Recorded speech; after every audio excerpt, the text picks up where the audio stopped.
operation yet. It still has to be signed by the Minister for a date. But basically what has happened is that the purchase of sex is now criminalised. So any person that pays for sex from another person, it faces a fine of around, it's €500.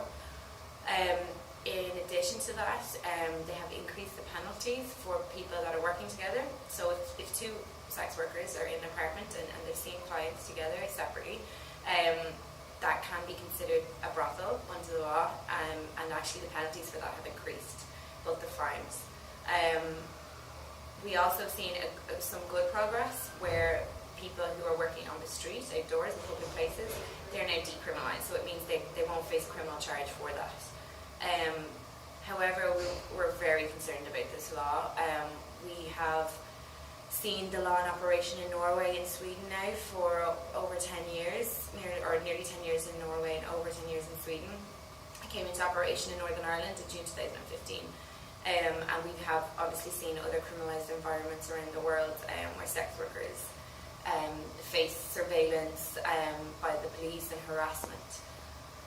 So I suppose what we are concerned about, and what many of the sex workers we work with are concerned about, is the fact that their income will suddenly drop as people who use the services of sex workers decide they don't want to break the law, and they may stop seeing people for a while.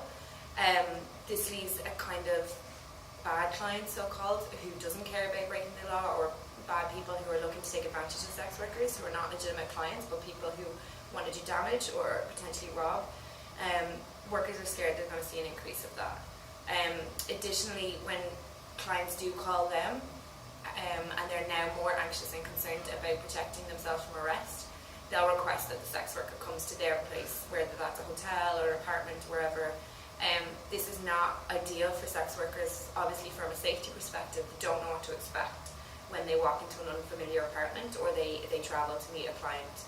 And we definitely have heard and seen this happen in Scandinavian countries, where there's been an increased demand for in-call appointments, and sex workers are put at risk, and it has led to an increase of crime because the relationship between the police and sex workers is damaged.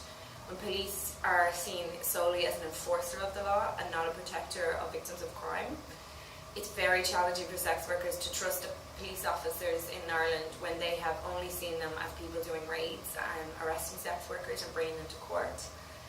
We also see at the moment a very low level of reporting of crime by sex workers. Sex workers generally, they use the peer safety app called Ugly Mugs at the moment to report to other sex workers about bad clients. Fantastic.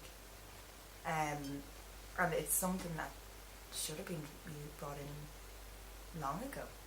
I think it's a great move forward for women's rights, in that we're not going to be the victim again this time. It's because whatever Dean Dole placed all the blame on this person, and realistically a lot of these people have been trafficked into the country. These young women, these young children who had these hopes and aspirations, and their parents and their family had hopes and aspirations that they would live to be something better, have just been chained up and are being used by these men. Do you know, 1 in 15 men use these websites, these services. It's like, how many of those women have been trafficked here? How many of those women that these men are paying for want to do that? And where it used to be that these women were victimised, now it's these men paying for the services of these poor, defenceless children and women. They're the ones that now should be named and shamed. I think it's really going to help women's rights, and it's going to put an end to the seediness that's behind it. The police are not here to help sex workers. They're there to arrest clients, which affects sex workers, or they're there to arrest workers that work together.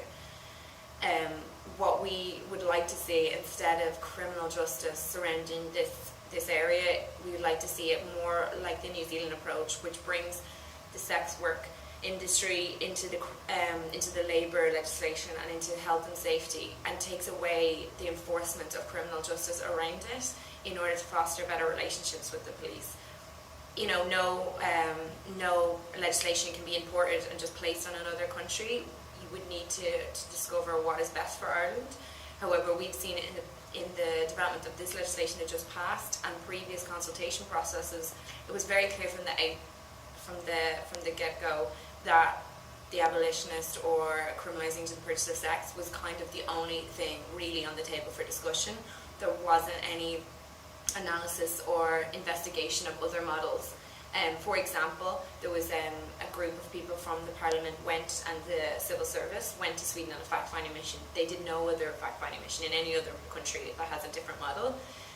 So we feel that that process was disingenuous and didn't have the voice of sex workers at its centre. Very few sex workers felt able to participate because they had to be outed or they had to walk into a room full of politicians. Written submissions, they take a long time and you need support to do that, so there wasn't any support. The government gave no money to have a participative process with sex workers.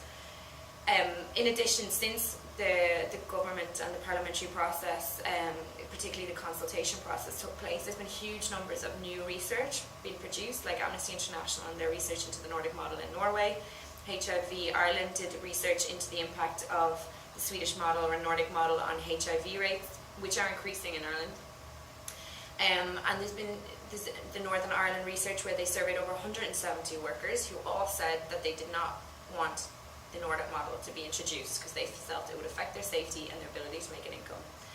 Additionally, we've not seen the government, the Minister for Justice, the Department of Justice allocate specific funding to innovative models of helping workers transition into other work or financial supports for them to do that, because if you have worked in sex work for a number of years, it's your sole income. There's a particular routine and lifestyle around that you may not be able to save significant amount of money. You may not be able to do education and qualifications while you're working. You need a period to transition from work in the sex industry to another different type of job.